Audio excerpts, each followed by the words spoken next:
Summer is coming to a close, and so too is our summer tour of Liberty Athletics facilities. What's up? Welcome into Flame Central. Today, we are in Liberty Arena. As always, alongside Emily, I'm Matt. We have a great show ahead, and you may be wondering, why are they inside at Liberty Great Arena? Question. Well, one, air conditioning. You know Matt's hair doesn't do well with this humidity. And two, we have a women's volleyball preview coming your way and a feature on head women's basketball coach Alexis Sherard, who survived a scary medical emergency. Yeah, but we start with Liberty football. It takes center stage this time of year, of course. And do we have an answer on who the starting quarterback is? Drum roll, please. No, we do not. It is still undecided. The Flames held their first scrimmage on Saturday, and head coach Jamie Chadwell said the QBs could have played better. He added they are improving, and this week has been their most consistent week thus far. Chadwell did not mention who the battle has been narrowed down to, but said they are trending in a good direction to make that decision. One update we do have from that room is Ethan Houck has officially moved to tight end. So now the QB battle down to just 4. On the other side of the ball, Chadwell praised the play of the defense in the first scrimmage. New defensive coordinator Sean Quinn admitted that this offense has challenged him, but he's pleased with the progress of the Liberty D. Recently, Coach Quinn talked about what Flames Nation can expect from his defense this fall. What we're going to try to do is play a really tough brand of football, run to the ball, make plays, have an edge. On defense, you got to be kind of on that line all the time, coaching it. And, players, you always say you got to be a little off kilter to play on defense. We play hard as heck. We play with a bunch of energy. The guys are passionate. We make plays. When it's time to answer the bell, they do that. It's amazing to love Coach Quinn. His energy is just is very contagious. He brings it every day regardless of however he's feeling. He's the same, and he's steady. He takes ownership and everything for our defense and holds us accountable to the standard that he set.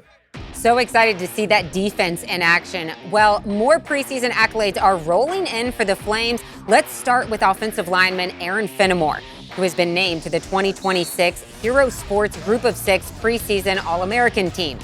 Last season, the center was named to the All-America's second team. Fenimore has received a number of preseason honors, including the 2026 Remington Trophy watch list, which recognizes the top center in the country.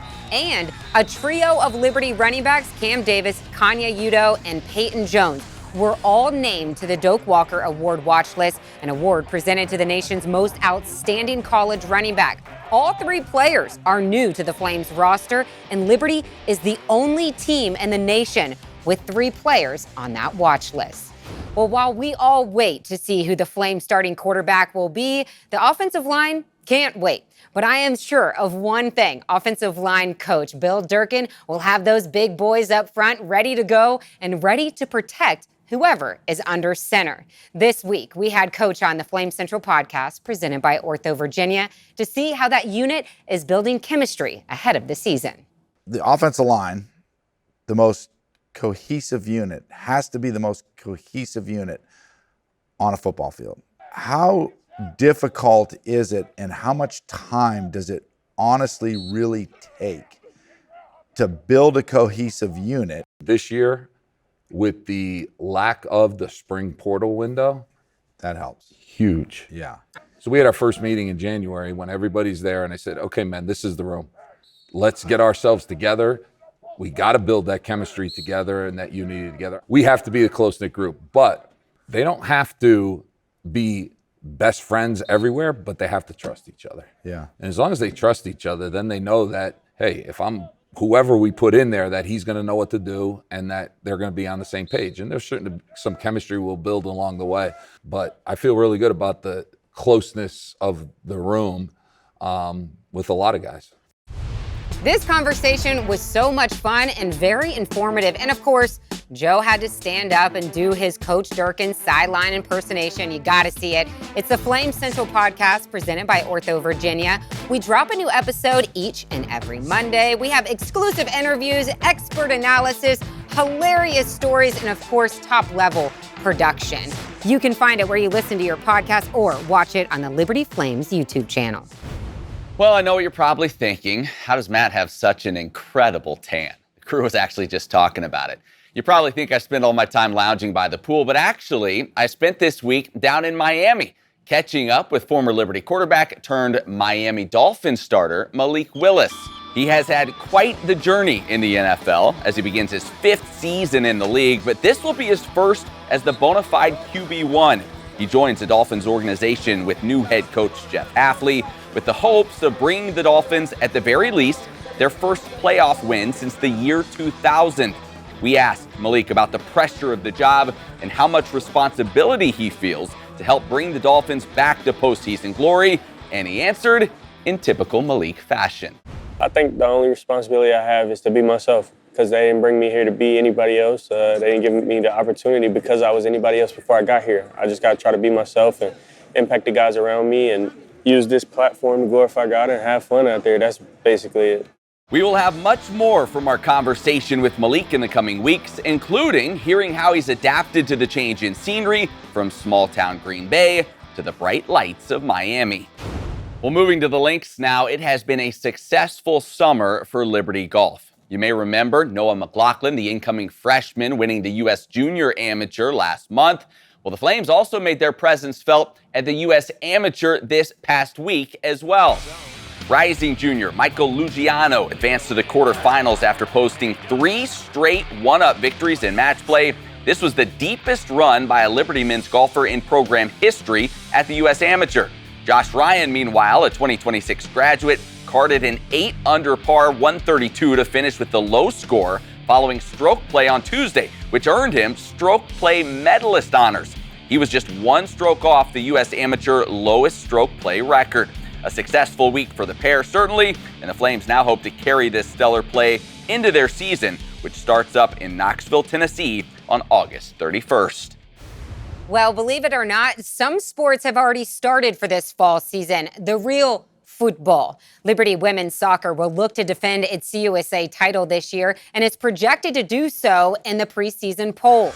But we'll start with non-conference play. The Lady Flames opened the season at home with a shutout victory over East Carolina. It didn't take long for them to get on the board either. In the 3rd minute, the ball deflects off an ECU defender into the back of the net. The Lady Flames added an insurance goal later in the 64th minute.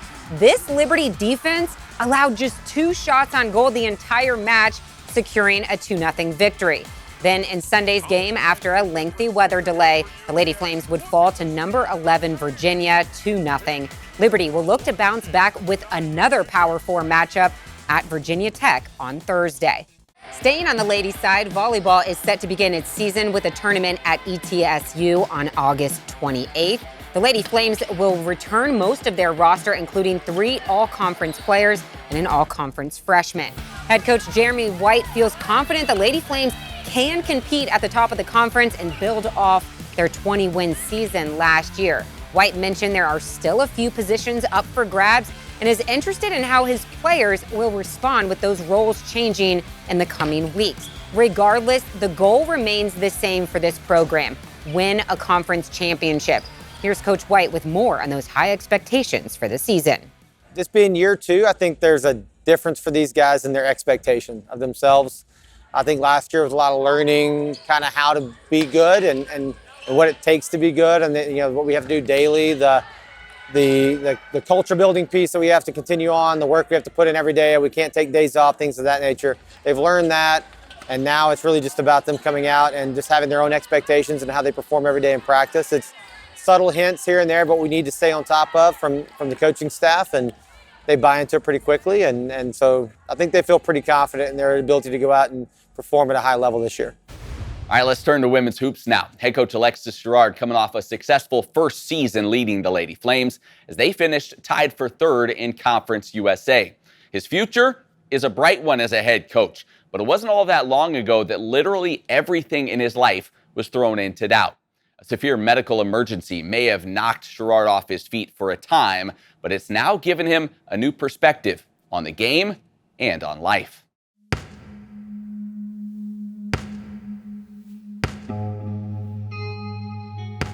In the fall of 2023, when I was the associate head coach, I had an experience that would change my life forever and my perspective on my purpose in this world.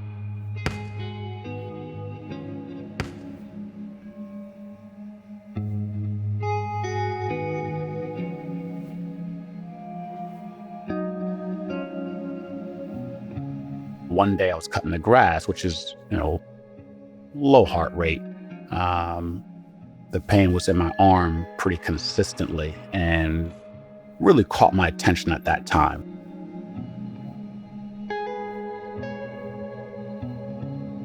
I went to the hospital, and it was then when, they took me in immediately. And after about 10 minutes, they said, Mr. Sherard, we're going to have to go in and do open heart surgery, quadruple bypass surgery.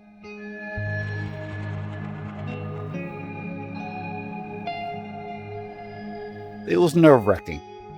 I asked the doctor to recheck my chart just to make sure it was Alexis Sherard, because it was just disbelief.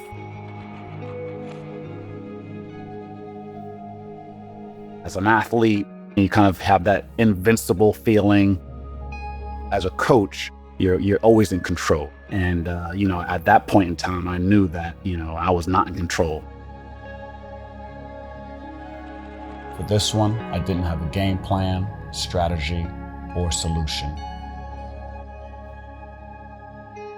Why is this happening to me? God, what is in store for me? What are you preparing me for? How are you going to use me through this procedure?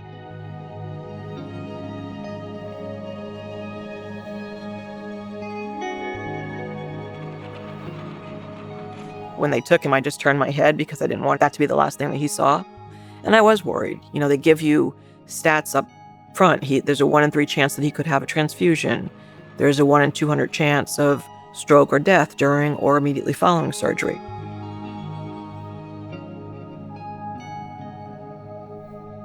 The recovery process was challenging. 5 days in the hospital.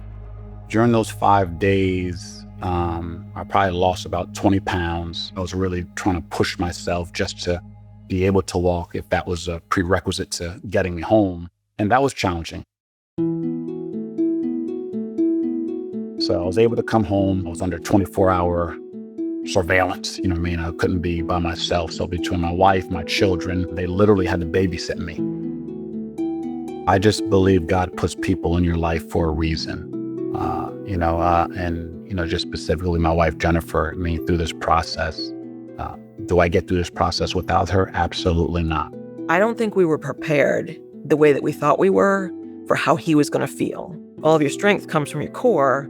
And when your, breastbone is broken and wired together, you can't open anything up. You can't reach behind you to tuck your shirt in or anything. So basic things that you really take for granted, we knew were going to be bigger struggles, but we weren't prepared for the exhaustion that he had and the absolute lack of energy. All they heard was, God's going to get me through it. That's all they heard. So it was just a great example for myself, for my children, for my family, my team. The players came by the house. The coaches came by.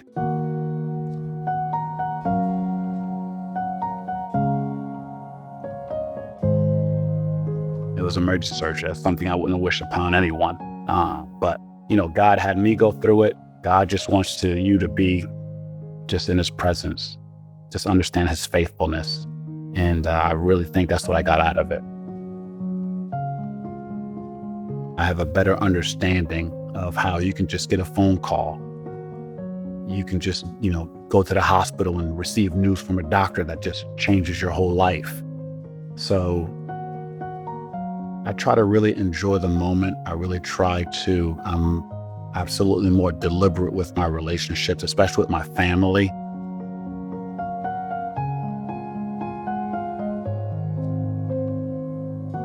What's most important? Our relationship with Jesus Christ. And I think basketball is a great tool that allows me to influence, to share the gospel, to try to bring people to Christ. This is where we are. This is where God put us. And this is the best place I can be because this is God's plan for my life. Thanks to our Helmut Montoya for producing that great piece. I mean, how scary must that have been for Coach Sherard? You don't think anything's wrong, and then you go into the doctor, and they're like, hey, we have to do open heart surgery. I can't imagine how much his faith is strengthened throughout that journey. Yeah, and just the gratitude you have for every day now that you get to come in and coach this game and fulfill your calling. Yeah, no doubt that's changed his perspective, and we're certainly glad he pulled through and is doing great today and leading this program. Can't wait to see what women's basketball does in his year 2. All right, we are out of time, but be sure to check out the Flame Central podcast presented by Ortho Virginia. We have a new episode each and every Monday. Any stories you might have missed, libertyflamecentral.com. We do want to mention next week's show, the Flames Fantasy Draft. You're going to want to check that out. It's always a fun time. I'm coming back for the title this year, Matt. I'm taking the title from Matt. We'll see. Thanks so much for joining us this week. For Matt, I'm Emily. We'll see you then.